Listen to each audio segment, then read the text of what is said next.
Je voudrais par ce message vous faire comprendre que l'homme ne sait pas tout.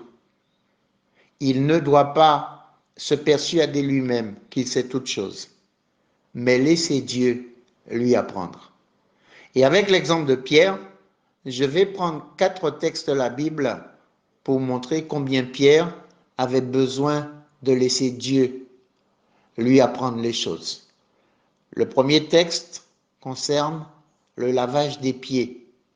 Dans l'évangile de Jean, au chapitre 13, versets 3 à 11, nous lisons Évangile de Jean, chapitre 13, versets 3 à 11.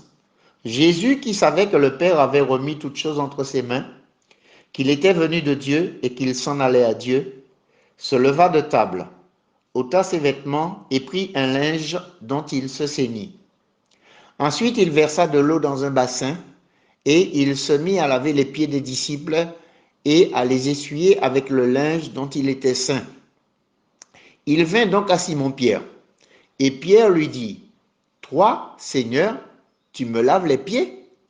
Jésus lui répondit, « Ce que je fais, tu ne le comprends pas maintenant, mais tu le comprendras bientôt. » Pierre lui dit, « Non, jamais tu ne me laveras les pieds. » Jésus lui répondit, « Si je ne te lave, tu n'auras point de part avec moi. » Simon-Pierre lui dit, « Seigneur, non seulement les pieds, mais encore les mains et la tête. » Jésus lui dit, « Celui qui est baigné n'a besoin que de se laver les pieds pour être entièrement pur. Et vous êtes purs, mais non pas tous. » Car il connaissait celui qui allait le livrer.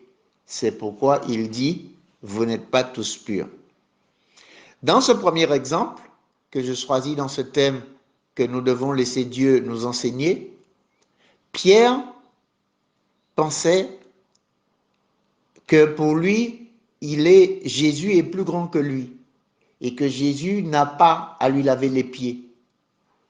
Alors, Jésus est en train de lui faire une leçon, de lui enseigner que ce qu'il fait, il ne le comprend pas maintenant, mais il le comprendra dans un autre temps.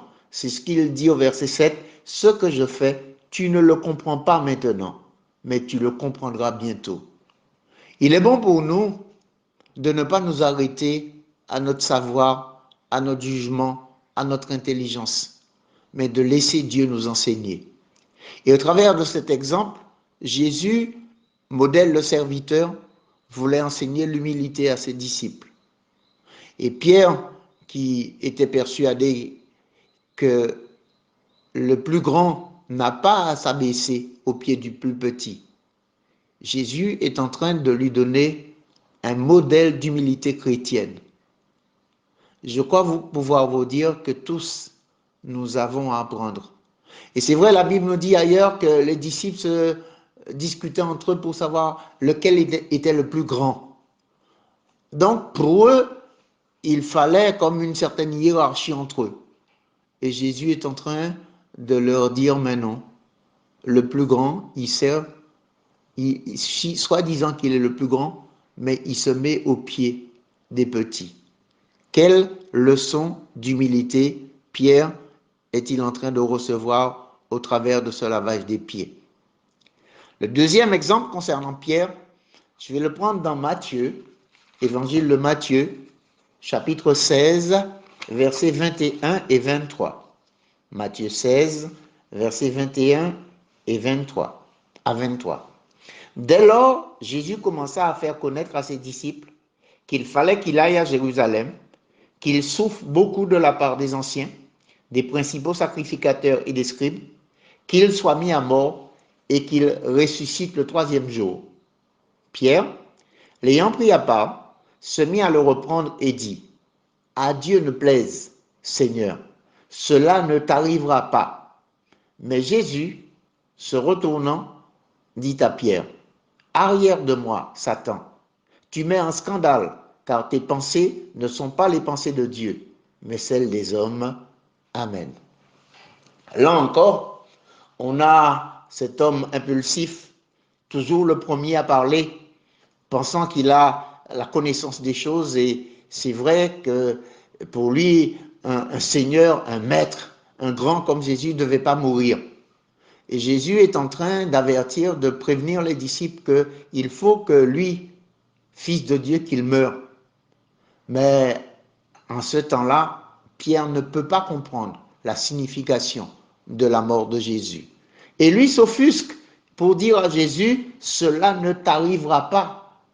Ça veut donc dire que Pierre allait s'opposer, et d'ailleurs on l'a vu, lorsqu'on est venu arrêter Jésus, combien il a retiré son épée et a tranché l'oreille de Malchus.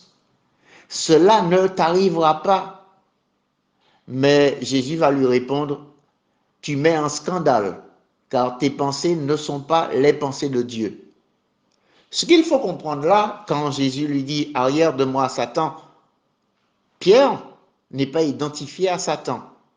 Mais la pensée que Pierre est en train de développer, cette pensée-là est contraire au plan de Dieu. Et c'est ce que Jésus est en train de lui dire. Parce que dans le plan de Dieu, dans le plan souverain de Dieu, il fallait que Jésus meure. D'ailleurs, 700 ans plus tôt, le prophète Isaïe, dans son chapitre 53, dépeint les souffrances de Jésus. Bon, je ne lirai pas tout le passage, mais il est écrit au verset 10, « Il a plu à l'Éternel de le briser par la souffrance. » Homme de douleur et habitué à la souffrance.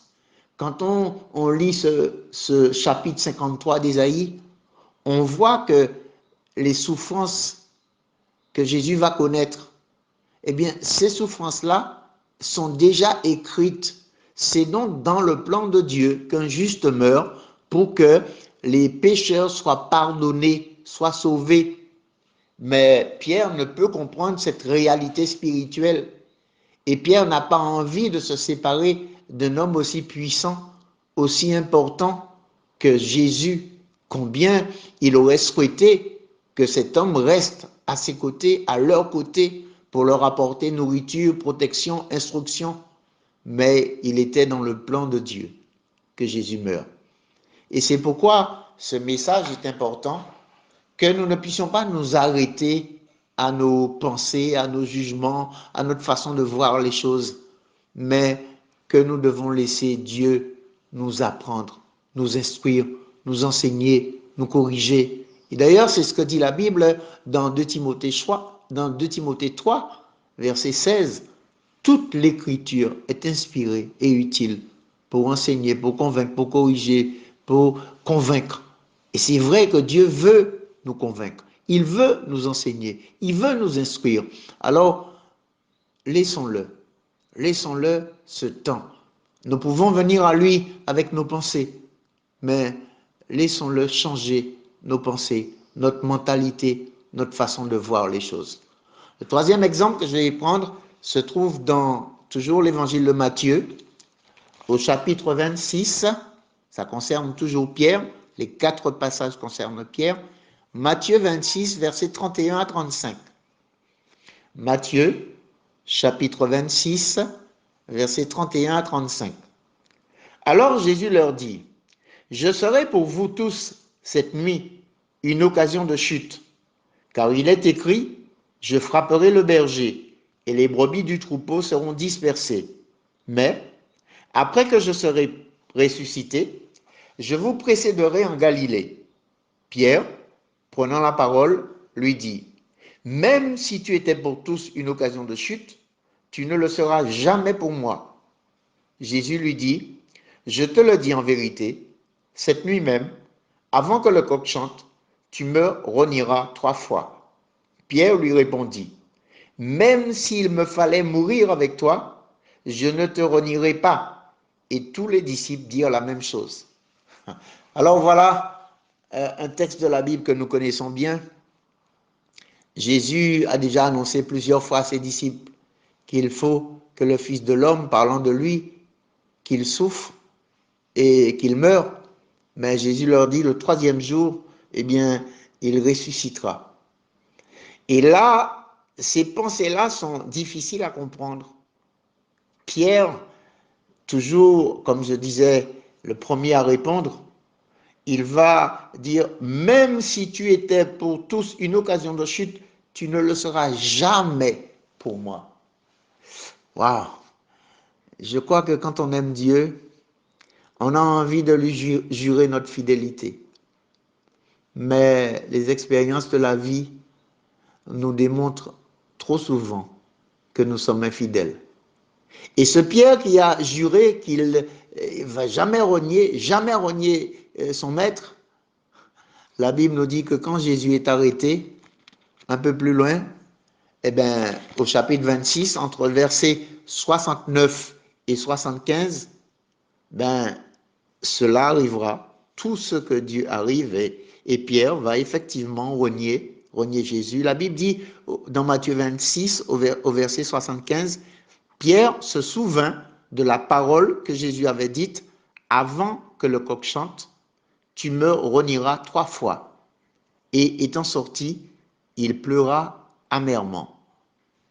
Je crois encore là, nous avons besoin de comprendre combien il est important d'avoir la pensée de Dieu, combien il est important que Dieu nous enseigne, combien il est important que nous puissions venir à ses pieds et le laisser nous former, le laisser nous conduire, le laisser nous parler.